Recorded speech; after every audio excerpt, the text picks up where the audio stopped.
విశాఖలోని శారదాపీఠం దొంగ స్వాముల పీఠం పేరుతో భూ కబ్జాలకు పాల్పడుతున్నారని తక్షణమే దీనిపై ఈడీతో విచారణ చేపట్టాలని జనసేన కార్పొరేటర్ పీతలమూర్తి యాదవ్ డిమాండ్ చేశారు. విశాఖలో ఆయన ఏర్పాటు చేసిన మీడియా సమావేశంలో మాట్లాడుతూ శారదాపీఠం ప్రతినిధులు, ఎమ్మెల్యేలు, మంత్రులు, ఉన్నతాధికారుల నుంచి తీసుకున్న కానుకలు వందల కోట్లలోనే ఉంటాయన్నారు. ఈ అక్రమాలు చేసే స్వామికి స్పెషల్ ప్రోటోకాల్ అవసరమా అంటూ ప్రశ్నించారు. సీఎం జగన్ స్వరూపానందను నమ్ముకుంటే కేసీఆర్కి పట్టిన గతే జగన్కు పడుతుందని, విశాఖలోని ఆలయాల దత్తత పేరుతో అక్రమాలకు పాల్పడుతున్నారని ఆరోపించారు. విశాఖలో 10 ఎకరాల భూమి రాజశేఖర రెడ్డి గారు ఉండేటప్పుడు కేటాయించారు. ఏ పర్పస్ మీద అయితే కేటాయించారో స్వామీజీ ఎవరైతే ఉన్నారో శాస్త్రాలు కానీ, వేదాలు కానీ, మంత్రాలు కానీ రానటువంటి శారదాపేట స్వరూపానంద సరస్వతికి, ఇది కాకుండా వీళ్ళు చేసేటువంటి పండు అనేటువంటి పేరుతో పిలువబడినటువంటి సినిమా బ్లాక్ టికెట్లు అమ్ముకునేటువంటి ఈ యొక్క స్వరూపానంద అర్ధాంతరంగా ఎలాగా ఇవాళ కోట్ల రూపాయలకి ఇవాళ పడగలెత్తారని చెప్పి అనుమానాలు వస్తూ ఉన్నాయి. ఆధ్యాత్మిక పేరుతో, వేద పాఠశాల పేరుతో సాక్షాత్తు భీమిలీలో సర్వే నంబర్ 102/2లో 7.70 ఎకరాలు, అలాగే 103లో 7 ఎకరాలు 30 సెంట్లు, 15 ఎకరాల ప్రభుత్వ భూమిని వేద పాఠశాల, ఆధ్యాత్మిక కేంద్రంగా తీర్చిదిద్దామని చెప్పి ప్రభుత్వాన్ని దరఖాస్తు చేసుకున్నటువంటి స్వరూపానంద కేవలం 15 లక్షల రూపాయలకే ఆ భూమిని కేటాయింపజేయడం ప్రభుత్వం దేనికి అర్థం చేస్తూ ఉంది?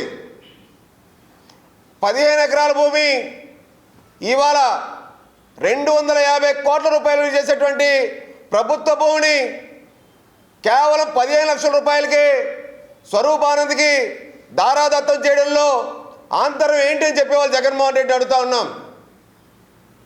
అంతటితో ఆగకుండా విఎంఆర్డీఏ ఆ యొక్క భూమికి రోడ్డు మార్గం నిర్మించడం కోసం, ఘాట్ రోడ్ వేయడం కోసం 2 కోట్ల రూపాయలు వెచ్చించి ప్రజాధనాన్ని అక్కడ రోడ్డు వేస్తున్నటువంటి పరిస్థితి.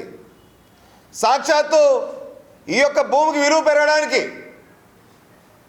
గత కౌన్సిల్లో భూ మార్పిడికి 50 ఎకరాలు విఎంఆర్డీఏకి మార్చడానికి, ఆ 50 ఎకరాల్లో విఎంఆర్డీఏ లేఅవుట్ డెవలప్ చేయడానికి జీవీఎంసీ సాక్షాత్తు తీర్మానం చేసినప్పుడు జనసేన పార్టీ పెద్ద ఎత్తున ఈ దొంగ స్వామికి కట్టబెడుతున్నటువంటి ఆ భూమి కోసం పెంచుతున్న విలువని వెంటనే ఆ యొక్క తీర్మానం నిలిపేయాలని చెప్పి, రద్దు చేయాలని చెప్పి, వెనక్కి తీసుకోవాలని చెప్పి కౌన్సిల్ సమావేశంలో జనసేన పార్టీ పెద్ద ఎత్తున పోరాడింది. ఇవాళ ఉన్నటువంటి శారదాపీఠం ఏదైతే ఉందో పెందుర్తిలో, అది కూడా సాక్షాత్తు ప్రభుత్వ భూములనే కబ్జా చేశారని చెప్పి అనేక ఆధారాలతో రెవెన్యూ అధికారులు నామమాత్రంగా నోటీసులు ఇచ్చే వాళ్ళు ఊరుకున్నారు. ఇదే స్వామీజీ పండుగ పేరు పెట్టినటువంటి సినిమా బ్లాక్ టికెట్లు అమ్ముకున్నటువంటి ఈ స్వామీజీ కబ్జాలు చేయడం, రియల్ ఎస్టేట్ వ్యాపారం చేయడం, పెద్ద ఎత్తున పైరువీలు చేయడం అని చెప్పి కేంద్రంగా మారిందని చెప్పి ఈ యొక్క జగన్మోహన్ ప్రభుత్వంలో పెద్ద ఎత్తున పుకార్లు చికారులు నడుస్తున్నటువంటి సందర్భం.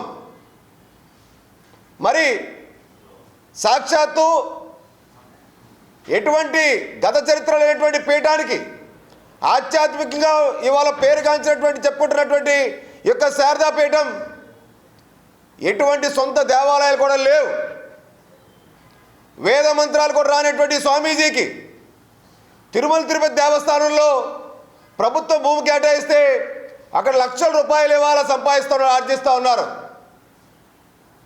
ఇది కాక ఇదే స్వరూపానంద సరస్వతి